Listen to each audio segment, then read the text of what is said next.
तो दोस्तों, क्या अखिलेश यादव और शिवपाल यादव के बीच में सब कुछ ठीक नहीं चल रहा है? क्या चाचा भतीजे के बीच में कोई तीसरा आ गया है?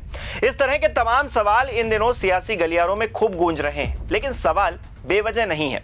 एक के बाद एक मनमुटाव भरे संकेत भी मिलते जा रहे हैं। ऐसे में क्या बीजेपी ने पर्दे के पीछे रहकर चाचा भतीजे के बीच कोई खेल करने की कोशिश की है, या फिर वजह कुछ और है?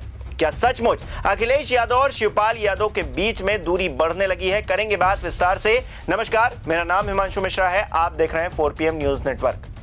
दोस्तों, उत्तर प्रदेश सरकार में पूर्व मंत्री और समाजवादी पार्टी के दिग्गज नेता आजम खान अजमेर दरगाह में जियारत करने पहुंचे। जेल से रिहाई और बिहार चुनाव के लिए स्टार प्रचारक बनने के बाद आजम खान ने ख्वाजा साहब का शुक्रिया अदा किया है। हाल ही में समाजवादी पार्टी ने अपने स्टार प्रचारकों की लिस्ट जारी की थी। 20 स्टार प्रचारकों में आजम खान का नाम टॉप 3 में शामिल है। आजम की अहमियत इसी बात से भापी जा सकती है कि उनके नाम को डिंपल यादव से भी ऊपर रखा गया है। लेकिन हैरानी की बात यह है कि इस लिस्ट में ना तो समाजवादी पार्टी के प्रमुख राष्ट्रीय महासचिव प्रोफेसर राम गोपाल यादव का नाम है और ना ही राष्ट्रीय महासचिव शिवपाल यादव का। दोनों चाचाओं के गायब होने से सियासी हलचल बढ़ गई है। खास तौर पर शिवपाल यादव को लेकर कयासबाजी का दौर शुरू हो गया है। इसकी एक और वजह सैफई में मुलायम सिंह यादव की पुण्यतिथि पर हुआ कार्यक्रम भी है, जहां दोनों नेताओं के बीच में दूरियां साफ तौर से देखी गई थी। बॉडी लैंग्वेज एक्सपर्ट्स बताते हैं कि अखिलेश ने शिवपाल को मंच पर इग्नोर कर दिया था, जबकि मंच पर अखिलेश से एक कुर्सी छोड़कर बगल में ही शिवपाल यादव बैठे हुए थे। खैर, यहां तक तो गनीमत थी। हाल ही में शिवपाल यादव ने एक इंटरव्यू के दौरान खुलासा किया कि 2012 में वो नहीं चाहते थे कि अखिलेश यादव मुख्यमंत्री बने। दरअसल 2012 में समाजवादी पार्टी ने सत्ता में पूर्ण बहुमत के साथ वापसी की थी। तब तत्कालीन सपा अध्यक्ष और पूर्व मुख्यमंत्री मुलायम सिंह यादव के बेटे अखिलेश यादव को मुख्यमंत्री बनाया गया था। जिस वक्त शिवपाल यादव को इग्नोर करते हुए अखिलेश यादव को सीएम बनाने की घोषणा हुई तो खूब हंगामा भी हुआ। चुनावी नतीजे आने से लेकर अखिलेश यादव के नाम की घोषणा होने तक शिवपाल यादव ने नेताजी यानी कि मुलायम सिंह यादव से कई दौर की मुलाकातें भी की। दिल्ली जा जाकर ये मुलाकातें हुई। शिवपाल यादव चाहते थे कि नेताजी चौथी बार मुख्यमंत्री बन जाएं, लेकिन नेताजी ने शिवपाल यादव से साफ शब्दों में कह दिया कि अखिलेश को मुख्यमंत्री बनाना है, सब लोगों का दबाव है। रिश्तों में खटास की कहानी यहीं से शुरू होती है दोस्तों। अखिलेश के मुख्यमंत्री बनने के बाद शिवपाल से जो मनमुटाव हुआ, उससे समाजवादी पार्टी में दरार तक पड़ गई। असल में शिवपाल यादव चाहते थे कि मुलायम सिंह यादव खुद मुख्यमंत्री बने या फिर कम से कम 1 साल बाद अखिलेश को यह पद सौंपे, लेकिन राम गोपाल यादव के समर्थन से अखिलेश यादव को मुख्यमंत्री बना दिया गया। शिवपाल यादव को यह फैसला नागवार गुजरा, क्योंकि वो खुद संगठन में नंबर 2 की भूमिका में थे और मुख्यमंत्री पद पर दावा मानते थे। हालांकि शिवपाल को कैबिनेट में वरिष्ठ मंत्री बनाया गया, लेकिन यह उन्हें अपमानजनक लगने लगा। अखिलेश ने अपने नेतृत्व में युवा नेताओं को बढ़ावा दिया, जबकि शिवपाल यादव हमेशा से ही पुराने नेताओं के पक्षधर रहे। अखिलेश सरकार ने लैपटॉप वितरण, किसान योजनाओं जैसे लोकप्रिय कदम उठाए और शिवपाल को सांगठनिक जिम्मेदारियां मिली, लेकिन दोनों के बीच गलतफहमियां बढ़ती रहीं।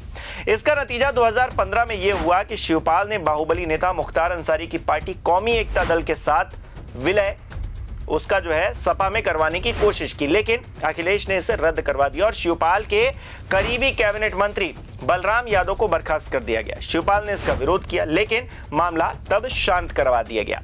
लेकिन चिंगारी भड़कती रही दोस्तों। सितंबर 2016 में इलाहाबाद हाईकोर्ट ने एक आदेश दिया। अवैध खनन जांच के आदेश पर अखिलेश यादव ने 2 मंत्रियों और मुख्य सचिव को हटा दिया। तो प्रतिक्रिया के तौर पर मुलायम सिंह यादव ने अखिलेश को प्रदेश अध्यक्ष पद से हटा दिया और शिवपाल को उनकी जगह पर नियुक्त कर दिया। इसके बाद खींचतान और तेज हुई। 5 सितंबर 2016 को शिवपाल ने खुद इस्तीफा देने की कोशिश की तो मुलायम सिंह यादव ने उन्हें रोक दिया, लेकिन अखिलेश ने शिवपाल से पार्टी संगठन समेत PWD जैसे प्रमुख विभाग छीन लिए। इसी बीच अमर सिंह का नाम भी विवादों में आता है। फिर 20 सितंबर आ गई। शिवपाल ने अखिलेश समर्थित 3 विधायकों और 7 नेताओं को पार्टी से बाहर का रास्ता दिखा दिया। इसके बाद अक्टूबर में अखिलेश ने शिवपाल को ही कैबिनेट से बर्खास्त कर दिया। सोच रहे हैं कितनी खींचतान हो रही दोस्तों, आप देख पा रहे होंगे। उधर मुलायम सिंह यादव ने राम गोपाल को 6 साल के लिए निष्कासित कर दिया। सैफई महोत्सव में भी अखिलेश यादव ने हिस्सा नहीं लिया, क्योंकि तनाव उस वक्त चरम पर पहुंच चुका था। सपा कार्यालय के बाहर समर्थकों के बीच झड़पें हो रही थी, लेकिन मुलायम सिंह यादव मध्यस्थता करने में लगे थे। बावजूद इसके परिवार 2 गुटों में बंट गया था। दिसंबर 2016 से लेकर जनवरी 2017 तक अखिलेश यादव ने समानांतर उम्मीदवार सूची जारी की तो और हंगामा हो गया, क्योंकि चुनाव आ रहे थे। नतीजा ये रहा कि मुलायम ने अखिलेश को ही 6 साल के लिए निष्कासित कर दिया। लेकिन चुनाव आयोग ने अखिलेश यादव को समाजवादी पार्टी का राष्ट्रीय अध्यक्ष माना। मई में शिवपाल ने समाजवादी सेक्युलर मोर्चा बनाया, जिसका अध्यक्ष मुलायम सिंह यादव को बनाया गया। लेकिन सपा 2017 का विधानसभा चुनाव हार जाती है। समाजवादी पार्टी के अंदर ये जो कलह थी, बहुत बड़ा रोल इसमें प्ले करती है। शिवपाल यादव की नई पार्टी भी असफल रह जाती है, समाजवादी पार्टी चुनाव हारती ही है, पर अखिलेश यादव पार्टी पर कब्जा जमा लेते हैं। तब से लेकर अब तक उनका जो मजबूती है पार्टी पर, वो जो है बढ़ती गई है, कम नहीं हुई। लेकिन ये सियासी पारिवारिक जो ड्रामा था वो वहीं पर खत्म नहीं हुआ। 2018 में शिवपाल यादव एक और कदम उठाते हैं, प्रगतिशील समाजवादी पार्टी लोहिया का गठन करते हैं। वो बीजेपी के करीब जाते रहते हैं, लेकिन गठबंधन नहीं करते। कई दौर की बातचीत हुई योगी आदित्यनाथ और शिवपाल के बीच में, ये कहा जाता है। मुलाकातें और भी बड़े नेताओं के साथ में हुई हैं, ये भी कहा जाता है, लेकिन शिवपाल यादव ने गठबंधन नहीं किया। वजह क्या रही ये शिवपाल यादव जानते होंगे, भारतीय जनता पार्टी अच्छे से जानती होगी। लेकिन फिलहाल के लिए समाजवादी पार्टी से शिवपाल यादव दूर थे, भारतीय जनता पार्टी के करीब थे, लेकिन गठबंधन नहीं कर रहे थे। अब 2019 का लोकसभा चुनाव आता है। शिवपाल ने अखिलेश यादव के खिलाफ खुली बगावत की, लेकिन सपा की स्थिति मजबूत हुई। मजबूर कहीं से भी अखिलेश यादव नजर नहीं आए, अपने चाचा के आगे।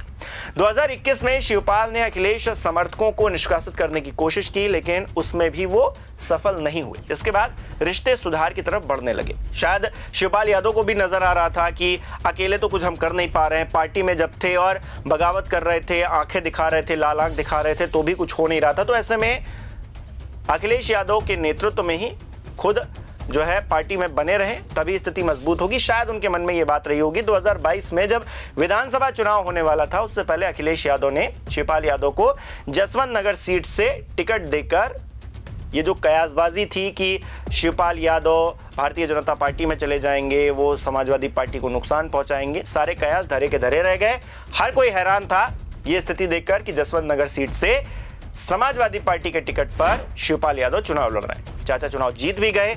बीजेपी को हराने के लिए यह गठबंधन हुआ था। इसके बाद नवंबर में मुलायम सिंह यादव का निधन हो जाता है। मैनपुरी उपचुनाव में डिंपल यादव की जीत के बाद शिवपाल ने अपनी पार्टी का विलय भी समाजवादी पार्टी में कर लिया और अखिलेश ने शिवपाल को माननीय कहकर सारे गिले शिकवे भुला दिए। इस तरह पारिवारिक जो कलह थी वो तो सुलझ गई, उसमें सुलह हो गई, लेकिन एक बार फिर मामला हाथ से निकलता हुआ दिखाई दे रहा है। बीजेपी की तरफ से गाहे बगाहे शिवपाल यादव को उकसाया भी जाता रहा है। योगी आदित्यनाथ ने तो सदन में मजे ले लिए थे शिवपाल यादव के।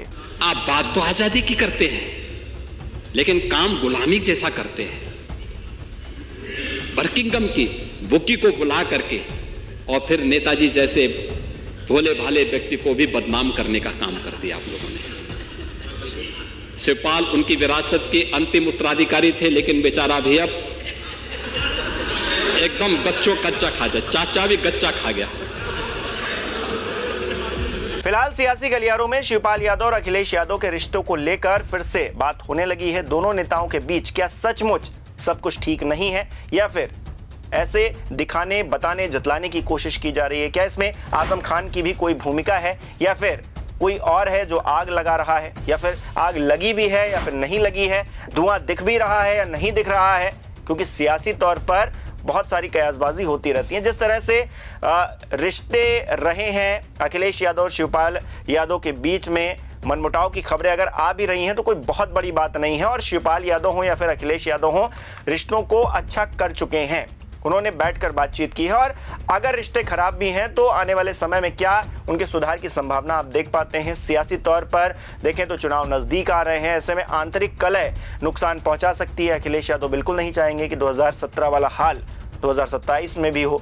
जिस तरह से मजबूती समाजवादी पार्टी की पीडीए के नाम पर अखिलेश यादव ने हासिल की है, उस बीच कोई रिस्क लेना भी समाजवादी पार्टी के लिए पैरों पर कुल्हाड़ी मारने जैसा है। आपको इस पूरी पिक्चर में ये जो सियासी तस्वीर बनती हुई, उभरती हुई दिख रही है, उस पर क्या लगता है हमें कमेंट करके जरूर बताएं। इस वीडियो को लाइक करना, शेयर करना ना भूलें। हमारे चैनल को सब्सक्राइब नहीं किया है तो वो भी जरूर कीजिएगा।